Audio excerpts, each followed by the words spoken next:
Well, good morning. My name is Morgan Davis, and I actually went to this school about 20 years ago. I went here kindergarten through 5th grade, and this is where I actually first found out that when I grew up I would want to be a writer, and believe it or not, I actually decided to keep going with that even after I left Knights Elementary. So like I said, my name is Morgan Davis, born and raised in Plant City, and I'm here today to talk to you guys about my book series, Strawberry Short Stories, which I wrote with Plant City in mind, definitely to celebrate during festival season. So before I tell you how they're created, I'll kind of give you a backstory on what they're about, and then also a little backstory about how I got into writing. So for starters, Strawberry Short Stories brings Florida's favorite fruit to life, which is the strawberry, obviously.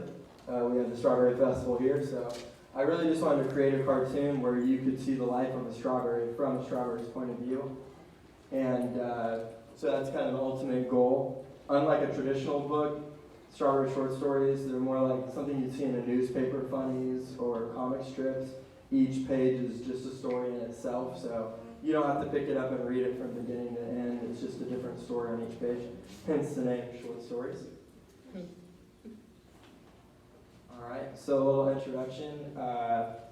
So like I said, I first fell in love with writing here when I was a kid. My favorite subject was writing in class, whether I was practicing for FCAT Writes or just writing essays that my teachers gave me. I really enjoyed coming up with a plan on how to write something and executing that plan and then reading it to the class and seeing people's reactions. And I would always try to make people laugh or make people feel a certain way. And I felt like writing was a great way to accomplish that. So I ended up, definitely, I would say that was my favorite subject in school here. And so fast forward a few years, when I got out of high school, Facebook was becoming pretty popular. MySpace had been out. And it was a great way for me to publish some of my writing online for people to see and get their reactions so they could comment. I could know what they thought about what I wrote about. And that kind of encouraged me to write a book and to actually make the step and take the jump to create a book and publish it. So basically about 21, so about 3 years later, I had released my first book. It was called Prescribed Life. And it ended up being, it was a science fiction book, so a make-believe book. It ended up doing pretty well, and it came out in 2012. And I decided to kind of keep going with it. And I ended up writing 2 more books in the series, so it became a trilogy, which is a 3-book series. And anytime I'm writing books, especially Prescribed Life, I always try to write a book like I'm watching a movie. And I always want to be interested in what I'm writing so that I know people will be interested in reading it afterwards. So I see it as a movie. I see it as something I get from Redbox or Netflix where I'm watching it from beginning to end, but I can kind of control it since I'm the one writing it. And I always try to make a point to leave myself wanting more and try to think of the reader reading it, what they would want, what they would read, and what they would want the characters to do, and where they would want the characters to go, and that sort of thing. So that's definitely a big exercise that I use. So basically, I started writing, did the first 3 books, and once they came out in 2014, I started traveling around the country. I went to 48 states in 1 year and 8 months, and just did book signings and coffee shops and bookstores and different art shows and promoted my book and kind of, I'm always trying to promote and find new readers to share my books with. And that's why I'm here today, is to share it with you as well. And then I just wanted to say that writing, even here at an early age and just throughout my life, was a way to express myself. It's a way for me to put into words what I can't sometimes just say in front of someone. And even when I go to speak with someone for any kind of interview or just meeting, I usually will write down some notes on a paper of what I want to say so that when I speak to them, I'm a little more prepared for the conversation than just sitting there kind of playing it by ear, which I ordinarily do not do. So definitely gives me confidence in expressing myself, and that's pretty much it. It sums up that. So flying a little ahead of myself here. So we'll go to the next. So whenever I got done traveling through the 48 states and doing all the signings, I decided I wanted to come back and do something a little different, and then I wanted to maybe do like a comic animated comic strip. So I ended up sketching what would become Strawberry Short Stories, and I just started drawing these comics. I started looking online, facts about strawberries, and learning about strawberries. So I didn't just know how to write about strawberries, I had to teach myself. And luckily I was able to use the internet. It was a great tool. I bought some books on strawberries as well and was able to do some research. But that's just like in school when you do a book report on a book or you take your AR test or anything like that. You have to read to know the information before you can use it. So it's kind of the same thing. I have to do the same thing when I write a book. So I want to say, let me see. I'm doing this without reading off this one. So I ended up traveling around and creating these books, and I even came up from traveling around. I created a lot of opportunities and got to go a lot of places I wouldn't have been able to go. So when I say creating a career, I really mean creating a career because I had to figure out how to make all of it happen, and I was very lucky that people were able to help me, and I was able to kind of be able to use my writing to travel around, meet new people, and make new friends, and it's just a great thing. And then whenever I came back, I decided I wanted to do something similar here in Plant City for festival season, so I decided to do Strawberry Short Stories. One of the big inspirations for Strawberry Short Stories was when I was about your age. I went here, and an author named Brad Baggert came and spoke to my class. And he was up on the stage, and he talked about his book in the middle, Let Me Be the Boss.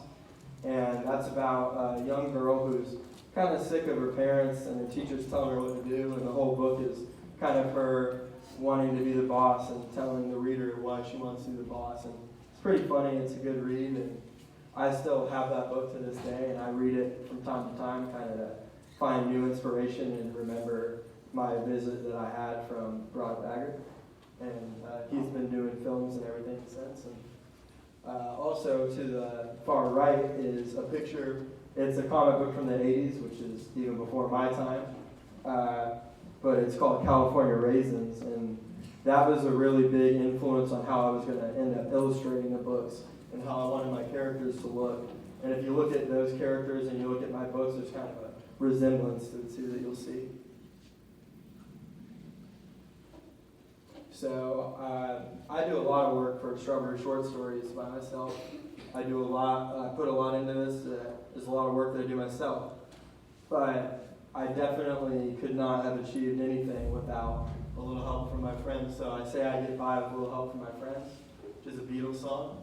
And basically, I've had a lot of help from Focus Magazine and the Plant City Observer, where they were able to write articles and kind of share about my books. And when people read the newspaper, they're able to find out about my books. And there's people that I don't even know reading the newspaper, so it's very helpful that they're able to spread the word, through print of their publications. And then in addition to newspapers, I have a couple of sponsors like Parksdale, which they have really good milkshakes. Strawberry Hut has really good Cubans, pretty good. Whenever I'm out of town, the first thing I do when I get back is get a strawberry milkshake from Cuban. But basically, I had them kind of help sponsor it with me, and I put some of their advertisements in the back of my books at first so that they could pay me for advertising space, and I used that money to order and start Strawberry Short Stories. So that helped fund it a lot. They helped me out a lot, and they also carried my books in their locations, which got my books out to tourists that I would meet that visit their location. So that's pretty cool. Another thing I do is a lot of book signings, as I mentioned, and I do some in town at the Crazy Cup where everyone gets their coffee, where they get the good coffee. And then also the Corner Store is a good restaurant, and I go there a lot, and I perform, I play music there, and I'll do a lot of book signings. And it's just a great way. I'm always trying to meet new people and share my stories, just like I'm doing with you today. So now the order of operations. What grade is this? Second grade? Yeah. Nobody knows the order of operations yet. That's third grade, I heard. I couldn't remember when I learned it. So. But basically, there's an order of operations to everything. In math, there's a certain way that you would do it, and then there's a certain way in anything you do where you need to plan ahead of time in order to get a better result for something. When you're doing something from start to finish, if you just do it, you can probably finish and complete it, but it's a lot easier to do if you plan ahead. So I kind of plan ahead. I'll research, like I said, look online and learn about some strawberries. And I'll end up doing some sketches like you can see on the top left-hand corner. I'll draw up some sketches, and that's kind of the blueprints for what will go into Adobe Photoshop, where things are drawn over with a tablet. And you can see, it's kind of hard to see that picture, but that's my computer, and I use a tablet to basically draw over my sketches and bring them to life. It makes them look a little more three-dimensional. Yes, sir? Drawing tablet? Yeah. Yeah, I use a Wacom drawing tablet, and it's very realistic to drawing on paper, but I sketch over using it. Oh yeah, they're very handy whenever you're trying to draw. Because using a mouse, especially on a laptop, when I was a kid, I used to draw on computers with a mouse, and I got to where I could do it pretty well, and I got really used to using it. But from going back to that, it's much easier using a tablet and way more. You get a lot more precision, and it's just a lot more accurate with the tablet. And you can see that's just bringing that cartoon to life and making it look a lot more presentable to print and sell as a full book. So once everything is sketched up and drawn on a digital format, I submit it to an editor, and they read, make sure I didn't make any kind of like grammar mistakes and any kind of mistakes in spelling. They read over it, and we correct whatever needs to be done. It's kind of like when you're in class, if you get a test back or you get an essay back, and if there's any corrections made, the editor is kind of like my teacher, and they help me to make sure that I can fix any mistakes I'm making so I won't make them again, and that my writing will be ready to print and sell. So once it's okay, I put it on Amazon, and I sell my copies both as a Kindle ebook as well as a paperback. And they print them in different languages. I've had friends in other countries buy them in different languages, so that is possible as well. You can buy it in Spanish, you can buy it in German. Yes, sir? When did you start thinking of writing your new book? It was just kind of whenever I was traveling and I was doing all the first book, Prescribed Life books came out. And then as far as this one, as far as the inspiration, I just knew I wanted to do a comic book. And it just kind of popped in my head because I'm always trying to think of more than just writing. I'm trying to think of what would work well if I wrote about it, what would work well. And I knew in Plant City, if I wrote about strawberries, that it could do very well here because we have the Strawberry Festival and it's just a big part of our community. So I figured if I made a children's book and a book that everyone could read about strawberries, that it would be a good way to go for an animated series. And like I said, I put it on Amazon and they print and get it all squared away so that I can sell copies. I also have my own website, which is prescribedlife.com, and Prescribed Life Literature, where I post up. It's kind of like a blog and an online store and an information center, but I have videos on the top that kind of teach. They're kind of tutorials about writing and how to avoid problems like writer's block. When you're writing, you have trouble trying to figure out what you're going to write next. I kind of have some tips for that. I have interviews about my books and just explaining even in depth how to create a book and the best way to go about it. Those are all in those videos. I also post up pictures of people with my books. That's a great way to network and share my books with more people, because if I take a picture of you or you take a picture of yourself with my book and send it to me and I post it, and then all your friends see that you have the book and they want to know more about it, and I may not know your friends, so it kind of helps me meet new people that way. So all these people have my books and have read my books, and then I also just have ways to purchase them online and links to Amazon and my own sales as well. So it kind of serves as a multi-purpose tool to have the website. And everything in this picture, and I said creating a career, I definitely had to put a lot of work into putting this all together, but everything in this picture wouldn't have happened if I didn't write a book and I didn't go out and seek to make everything happen. So I just encourage you in whatever you do to make sure that you put everything you have into it. Your school slogan is second to none, and I really believe in that. And my slogan is once you live a dream, reality is never enough. And they kind of go hand in hand that if you really just try to do the best, especially for yourself, you can compete against others and try to be better than others, but your main goal should just be to be the best version of yourself you can be. And no matter what you're good at, if it's drawing, if it's playing sports, telling jokes, you just want to try to get better and better. There's so many times where I told myself I couldn't do something, even after all this, because I thought I didn't have I didn't think I was going to be good enough to pull it off, and I had to just look past that and try to be better and then move forward and advance in doing that. So it's definitely possible. Anything you put your mind to, you can definitely achieve. And this is all just kind of an example of things that I had to figure out. And I would not have been able to figure all of this out, until I put myself in the situation to have it all kind of unfold before me.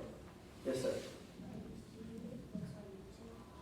I don't make books on YouTube, but I have videos on. Most of my stuff on YouTube is music, but I also write most of my music that I have available is all stuff that I've written. So I kind of use writing in different ways. Writing music is more like writing a poem when you're writing lyrics, and music rhymes whenever you're listening. It usually will rhyme. And so it's kind of cool to be able to switch up and do a children's book, do a chapter book like Prescribed Life, or write a book and be able to, or write a song and be able to play it. It's cool to be able to use all those tools for different things and be able to kind of make a living off of it. It's definitely cool. But that's the thing, you could find that the more you learn, the more you can use what you learn to be able to achieve what you want.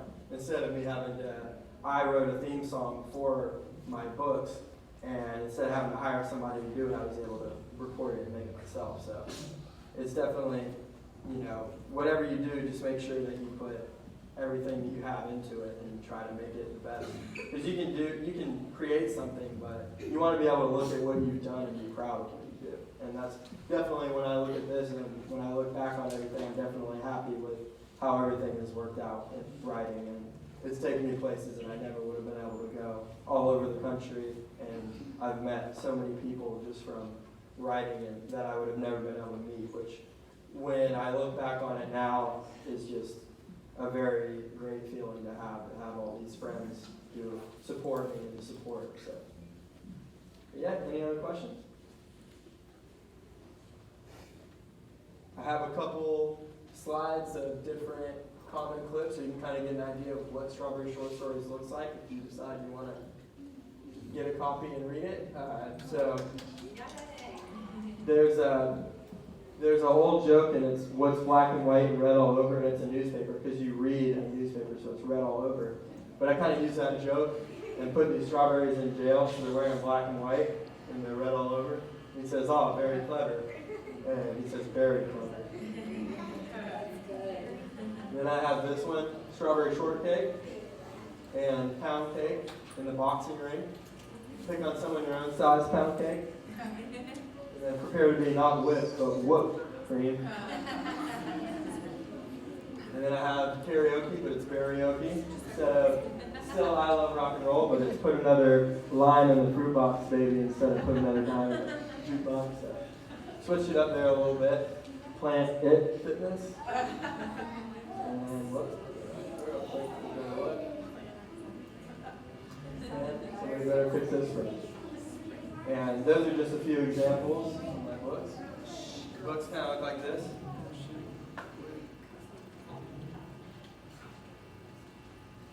Like I said, there's just a different comic on each page. Right there.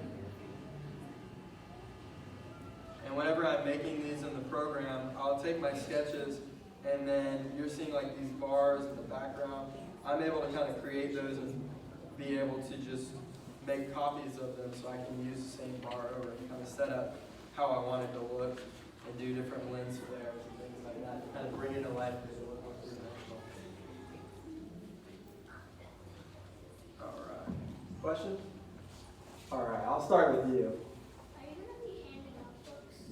I will not be handing out books today, but I am handing out flyers. Each teacher will get a packet of flyers, and you'll be able to take them home and give them to your parents, and they can order them either on Amazon or we'll have some at the festival as well.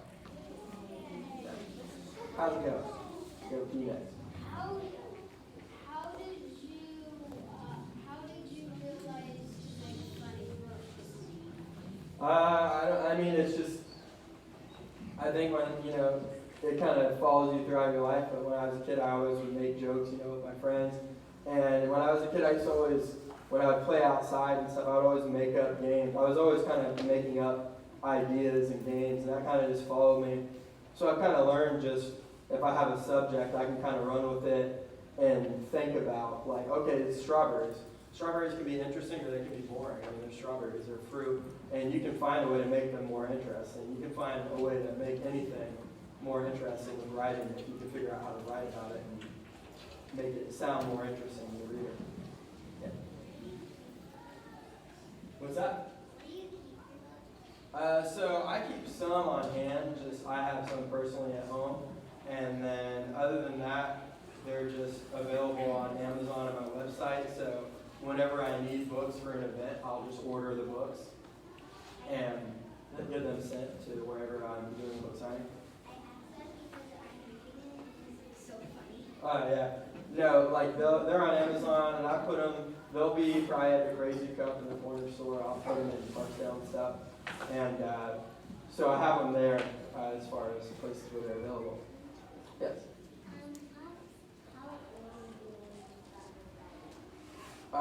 As far as the books, I was about 18 when I started writing the books. Before that, I just remember probably about 4th grade was when I really started. We had a book fair at school, and I ended up buying, it was kind of funny, it was kind of like it shows me, but I bought this weird Harry Potter book, but it wasn't a Harry Potter book. It was actually just a note inside. I opened it, all the pages were blank. But I just liked the way the book looked, and it was wrapped up, so I couldn't tell until I unwrapped it and opened it, but it was just a notebook. And I actually started writing in that. I remember, that's one of my first memories of writing stuff that I would have saved. So that kind of started, and just miscellaneous, just different stories. Back then, nothing really long in length, but it's kind of funny because I thought it was a book and it ended up being a notebook that would kind of help me write a book, so it's kind of funny. Yes, ma'am? Depends on the book. My chapter books take usually 6 months to a year. I've made a chapter book in as quickly as 4 months. And these books, they're a little more simple. I can usually we'll start production on them around October, November, and they're usually done by December, so probably like 3 months to make a book like this. But I could, if I had to do it faster, I probably could. But I don't really try to rush it. I try to get it done how I want to have it set up. And I will say when I'm making books, once I figure out, like the first one was the hardest to make. After that, it's easier to make because I'm familiar with what I'm doing. But like I said, order of operations, I've made a plan that makes it easier to make the book a possibility. Any question? What did the note say in the Harry Potter book? The Harry Potter book? It had a Harry Potter logo and it had the owl on it. It was a green book. But I just thought it might be like a spin-off or a different book that I hadn't heard of. And then when I bought it, but it was like wrapped up in a set. And it was just like a blank. So when I opened it up, all the pages were blank, but I ended up writing in it. So it's kind of cool. Mr. Davis, some of the classes need to go ahead and go to lunch. Okay. Do you, Just one final question. Who could see themselves as they grow up, maybe writing? Well, I know you already write your own books now, like I know you know to. Who could see them like for their future job, be a real life author? Well, and when you are a real life author and you go back and you visit schools to talk to kids, you can talk about this special moment that helped inspire you to become an author too. Thank you so much. No problem. It was really cool. Like I said, that's We'll how. definitely check out Right back. information like Right.